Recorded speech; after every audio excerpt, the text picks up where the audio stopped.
Hey guys, History Behind the Warrior, and today we're going to continue the Mortal Kombat history. Now from where we left off, Shinnok was defeated and Shao Kahn is now an outworld. During this time, Kitana has allied the Edenian forces with the Shokons and the Centaurs. The united forces would then attack Outworld, attempting to kill Shao Kahn.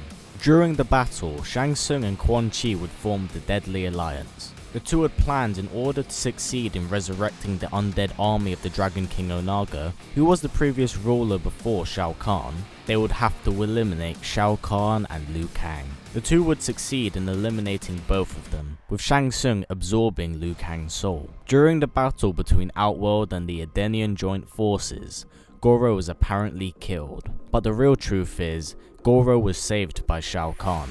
Shao Kahn had not actually been killed by Quan Chi and Shang Tsung, as they killed a body double of him. As a form of gratitude, Goro would align himself with Shao Kahn once again. During Deadly Alliance, we have a massive new cast of characters in the game. We have Blaze, the elemental warrior bound to guard the last dragon egg, Bo Rai Cho, the master of Liu Kang and Kung Lao, Dramin, a Netherrealm demon, Frost, the new apprentice of Sub-Zero, Su Hao, no one cares about him, Ken Shi, the blind swordsman who's seeking revenge against Shang Tsung for blinding him, Li Mei, an outworld fighter attempting to start a rebellion against the Deadly Alliance, Movado, leader of the Red Dragon clan and wishes to wipe out the Black Dragons, Mocap, need I say more, Moloch, a Netherrealm demon, and finally Natara, an outworld vampire that tries to restore her old realm. Now after Liu Kang's death, Kitana is heartbroken and Kung Lao goes back to his old teacher Bo Rai Cho to learn the whirlwind kick. During this time, the Deadly Alliance had gained Kano as an ally. The Black Dragon forces would then make a small outworld village build a palace around the tomb of the Dragon King to house a Soulnado. Shang Tsung and Quan Chi started to not trust each other. This may have also been because Shang Tsung had made a deal with Dramin, Oni and Moloch to have Quan Chi killed after the palace was made. They had also made a deal with Movado, saying that if he killed Ken Shi, he would have the right to murder Kano. Movado was successful and was able to defeat Kano. Ever since Shao Kahn's murder, Reptile would wander outworld looking for a new master. He would eventually find one in Natara the vampire. Reptile was being manipulated by Natara, as she was trying to orchestrate a way to free her people from Outworld. This would lead to the Saurian battling Cyrax, as the two had actually been manipulated into doing so by Natara. Eventually, Reptile was able to realize that he had been fooled by the vampire. He would attempt to confront her alongside Cyrax in the lava chamber, but there was no sign of them. The only thing that was in the lava chamber was an egg. A dragon's egg. The egg would hatch and a beam of light would strike Reptile, and Reptile's body would become the vessel for the reincarnated Dragon King Onaga. Now we come to the Mortal Kombat Deception section of the video. In this game we get some new characters. Ashura, a demon searching for redemption by killing other demons, Hotaru, a warrior of order pledged to serve the Dragon King, Dairo, Hotaru's former subordinate hired by Darius to assassinate Hotaru, Darius, leader of the resistance in Saido in the realm of order, Havoc, a cleric of chaos who saved Cabal, Kira, a subordinate of Cabal, Cobra, Mortal Kombat's version of Ken from Street Fighter, Onaga the Dragon King, and Sejenko. Now after everything the Deadly Alliance has done, Raiden gains many of the Earthrealm warriors to attack and eliminate them. However, they underestimate their power, which ends with many of the Earthrealm warriors being killed, and Raiden being defeated. The suspicions between the two sorcerers were now at an all-time high, and the two finally turned on each other. This would lead to a fight which Quan Chi won, but before he could savor his victory, the Dragon King would arrive. Quan Chi and Shang Tsung would attempt to kill him, but they were powerless against him. Even with Raiden by their side, they could not stop him. In a failed attempt, Raiden would sacrifice his own life and completely destroy the palace, in hopes of eliminating Onaga. The Dragon King Onaga simply stood up, shaking off the blast, holding the amulet of Shinnok. He would then resurrect all of the Earthrealm warriors that were killed, and use them like mindless puppets. Now before we proceed, we need to go back a little bit, as we have to discuss the importance of the character Sejenko. At a very young age, Sejenko would be approached by a spirit called Damashi. Damashi claimed himself to be an agent of the Elder Gods.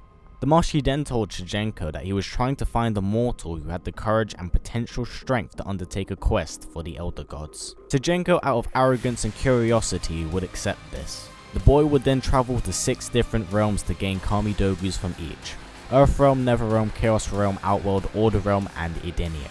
On his journey, he met many people from the Mortal Kombat cast, such as Sindel and Ermac. Shujinko kind of weaves in and out of the timeline, being off the radar but still being in the story.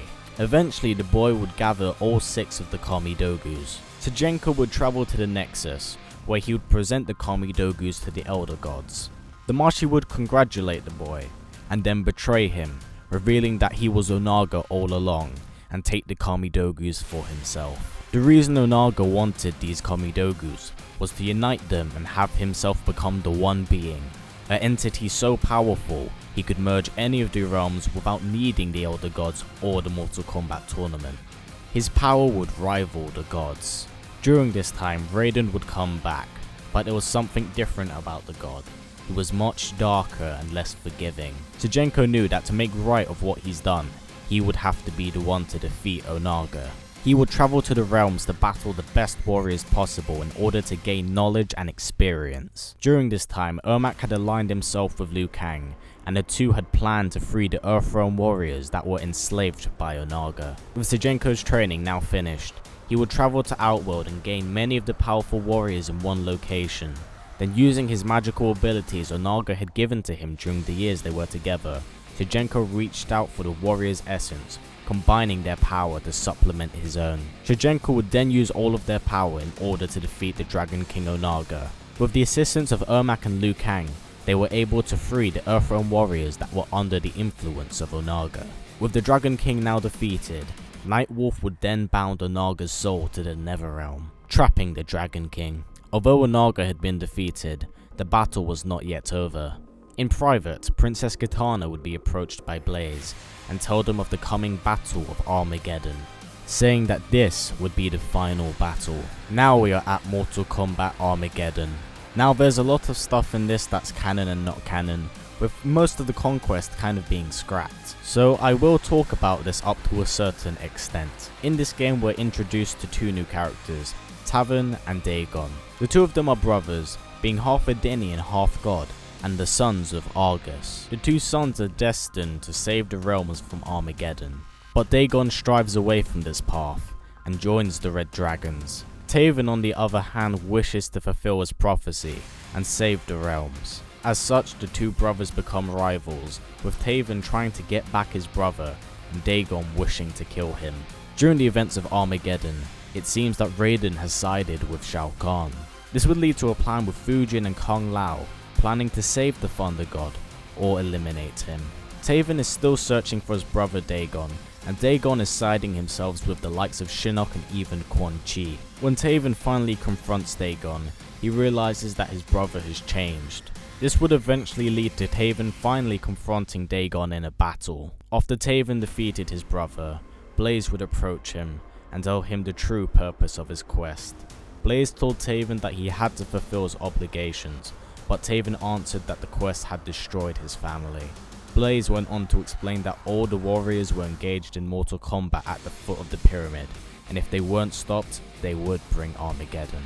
Taven refused to kill Blaze, or failed to do so, as the Battle of Armageddon commences, with many of the Earthrealm warriors being killed, and Shao Kahn being the one to kill Blaze. Shao Kahn and Raiden were the last 2 combatants left during the Battle of Armageddon, with Dagon and Taven both of being killed. Shao Kahn would beat the Thunder God into submission before finally killing, but just before he could do this, Raiden would send a message to his past self in order to prevent Armageddon from ever happening, and by doing so, this would create the new timeline we are up to date with. Anyway guys, I hope you really liked this section. The next 2 sections I'm going to be covering is Mortal Kombat 9 and Mortal Kombat X. Now some of you are going to ask what's going to happen with the comic books, and I'm actually going to cover them next year for you guys, as the comic books aren't really finished yet.